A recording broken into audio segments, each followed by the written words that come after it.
കോതമംഗലം മാതിരപ്പള്ളിയിൽ യുവാവിന് വിഷം നൽകി കൊലപ്പെടുത്തിയ കേസിൽ റിമാൻഡിൽ കഴിയുന്ന പെൺ സുഹൃത്തിനെ ഇന്ന് പോലീസ് കസ്റ്റഡിയിൽ ലഭിച്ചേക്കും. കൊല്ലപ്പെട്ട ആൻസിലിന്റെ പെൺ സുഹൃത്ത് അദീനയിൽ നിന്ന് കൊലപാതകം സംബന്ധിച്ച് കൂടുതൽ വിവരങ്ങൾ ലഭിക്കുമെന്ന പ്രതീക്ഷയിലാണ് അന്വേഷണ സംഘം.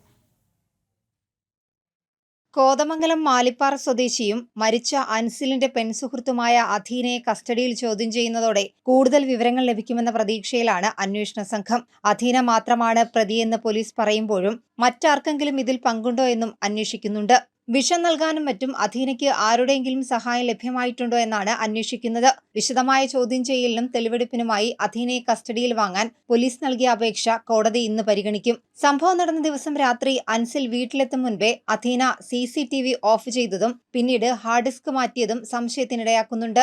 കഴിഞ്ഞ ബുധനാഴ്ച പുലർച്ചെയാണ് അവശനിലയിൽ അൻസിലിനെ എറണാകുളത്തെ സ്വകാര്യ ആശുപത്രിയിൽ പ്രവേശിപ്പിച്ചത്.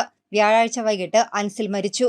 അധീന തനിക്ക് വിഷം നൽകിയതായി ആശുപത്രിയിൽ വെച്ച് അൻസിൽ ബന്ധുവിനോട് പറഞ്ഞിരുന്നു. പോസ്റ്റ്മോർട്ടം റിപ്പോർട്ടിലും വിഷം ഉള്ളിൽ ചെന്നതാണ് മരണകാരണമെന്ന് കണ്ടെത്തിയിട്ടുണ്ട്. ജനം, കൊച്ചി.